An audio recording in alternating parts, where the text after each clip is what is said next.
welcome again to my YouTube channel, and I'm Pastor Immaculate here. Once again, I will be doing a podcast with my friend who doesn't believe God exists, but he believes there is a creator. I will be asking him several questions, and I will do for him reference from the Bible.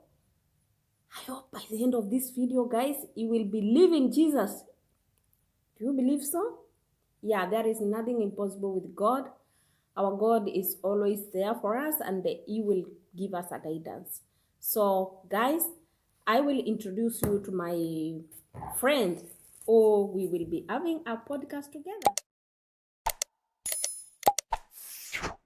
Yes, guys, as I have told you, I will bring my friend, and here is my friend all the way from England, and he will say his name by himself, and then I will go on asking him the questions. Hello, my name's Adam. I'm from England. Yeah, good to meet you, Adam, and I'm so much humbled and pleasure to have you today here. Likewise, Linda. Yeah. Say Immaculate. Pastor Immaculate. Yeah. He has called me my mother's name, but it doesn't matter. So Likewise, Pastor Immaculate. Yeah, so the questions which I'm going to ask Adam are questions which many unbelievers, we need to know. You need to go to the background of everything so that you approach the person in a right way.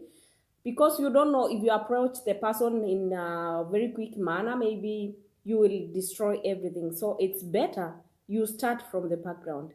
What do you understand about God, Adam? So, Pastor Immaculate, like we spoke about before, I'm not a believer of God as such. I believe that there is maybe a creator, but I don't believe that we should worship God in different religions. But to me, I believe there is God, because everything which exists as a beginning. In a body of a human being, we as human beings, we have three parts of us. We have body, soul, and spirit. If you are what should be transformed is your mind. Is on how you think, because God was there from the beginning. He is the beginning and he is the end. You cannot understand him until you get to know him better through his word. So God is there, and he is always watching on us. Do you think God, I know you don't think God is kind and you don't think he is there, but I want you to understand that God is there.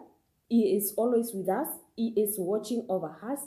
And from the beginning, if you read the Bible, from the beginning, we see he created the man and the woman, who is Adam and Eve.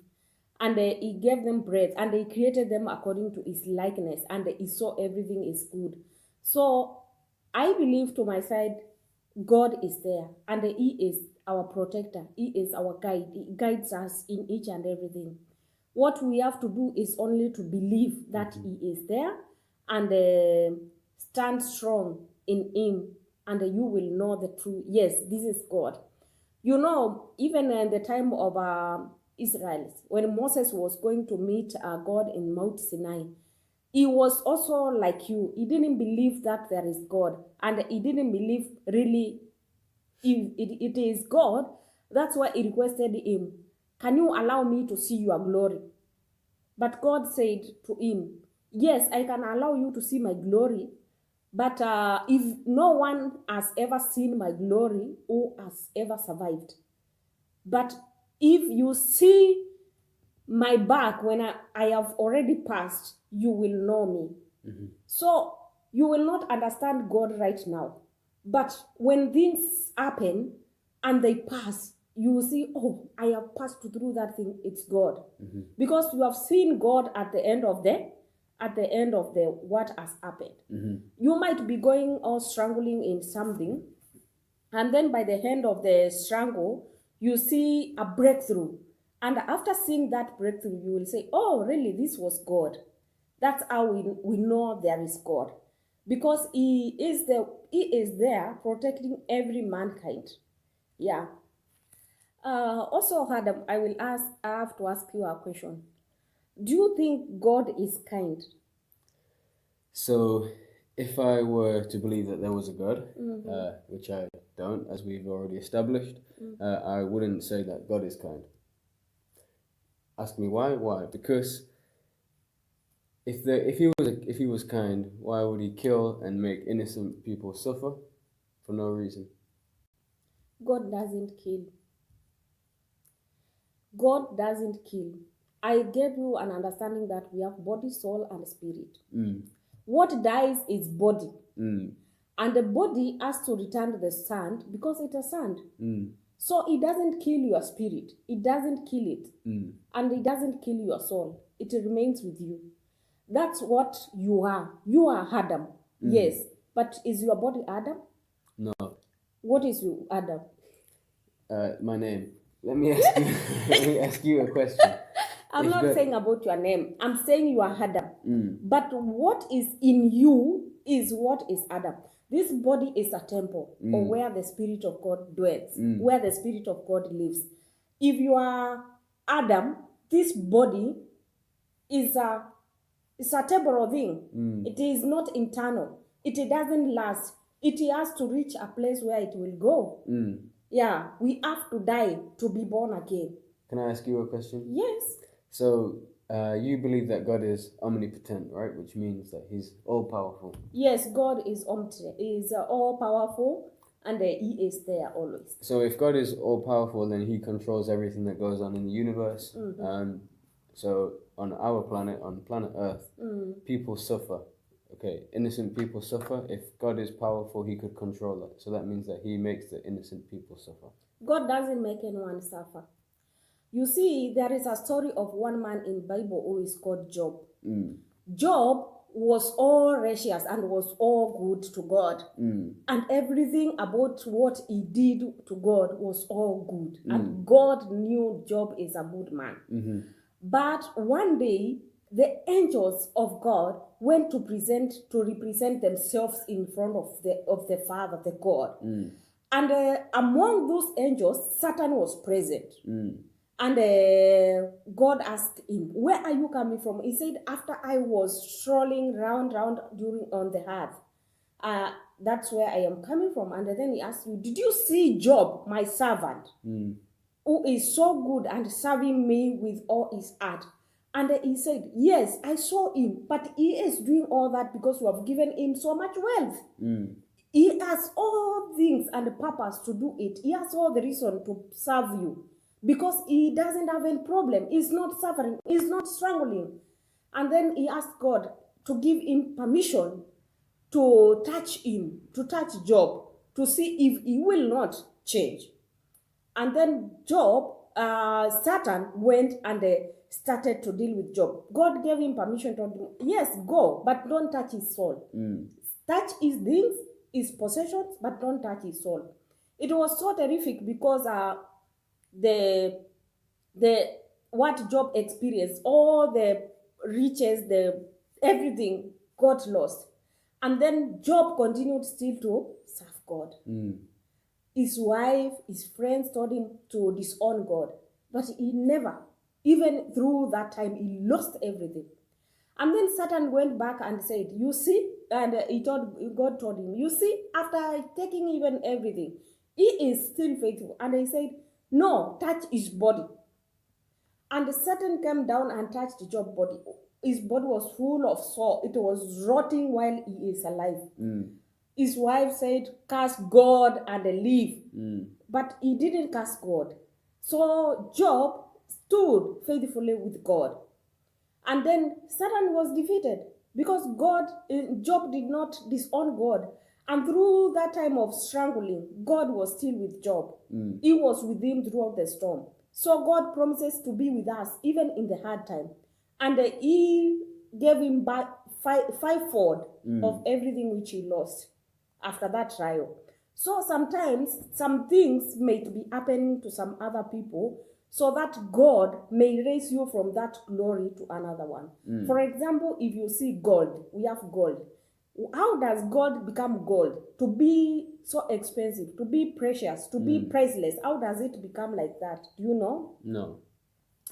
Let me explain to you. For gold to become so precious and so priceless, it passes through a fire, a fire which burns 7 times the normal fire.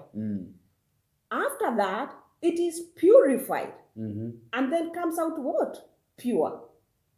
And after it is pure, it is sold so expensive and it is so precious. Yeah. So you see, that is the process which sometimes people go. You can be in a trouble, but with that trouble, it will be a testimony to another person. Have you ever passed through something which you can inspire someone with? Yeah. You have something which you passed through, you can inspire someone with? Yeah, so I had a back injury before, where the doctors, they wanted to maybe do surgery on me, but instead of surgery, which would result in me not being able to do the sport that I do, I had physiotherapy, and I worked with a really good physiotherapist who, retrained my body, corrected my bad habits, and I came out stronger. And a few years down the line, I've met people that have had similar problems, and they've been on the edge of giving up. But I tell them, don't give up, because if you just do this and this and this, there's a way out. But in my opinion, that's not because of God, that's because of my physiotherapist.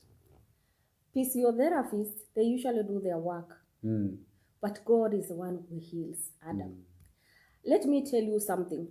All that happened so that you can inspire someone who is going to deep or is saying, this is the end. I cannot pass here. This is the end. I've reached the end. But God did this for you so that you will inspire another person. It will be like a testimony for another person who is draining, who will see, I will never get healed. So there is God. This is true testimony that there is God. And we know God through his son, Jesus Christ. God, people were having so much desire to see God and to know him. So God sent his only begotten son because he loved us. He is full of kind. He is a merciful God. He graced us with his son. He gave us his son so that he will die for our sins and take all our transgressions. What we only have to do is only to believe. To believe on him. Before I met Christ, I was having some things which I thought they are doing me good. I was in the world. I did many things which sometimes I found myself into depression. Yeah. I did many things which made me at the long last see that there is no God. If God could be here, this cannot be happening to me. But when I knew the truth, and I started sticking to God's plan, which says he has plans for us. He knows our future. He knows what he is planning for us. That is in Jeremiah chapter 11 verse 13. He says he has good plans for us.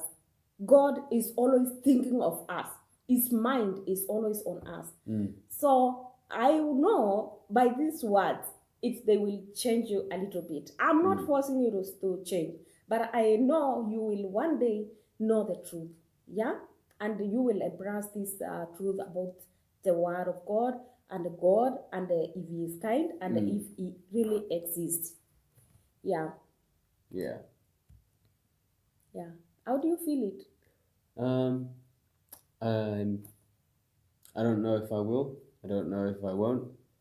I think you are in between. Yeah. I think only time will tell, But I think humans, it's innate that a lot of us have to have something to believe in, or have some kind of faith, whether it's religious or not. We have to believe in something to find our purpose. But I think we all have different ways to find our purpose on here. Maybe we don't have a purpose. That's good. Thank you so much, Adam. It's a pleasure to meet you. Likewise. I would like one day you tell me, now I believe, and you want to join us. I mean us Christians. Pastor Immaculate. Never, Yeah. never say never. Never say never, true. Yeah, pleasure to meet you guys. Click the button there because we will come with another video when Adam will believe in God and he will trust in God and get born again. That's what we are expecting to hear. God bless you.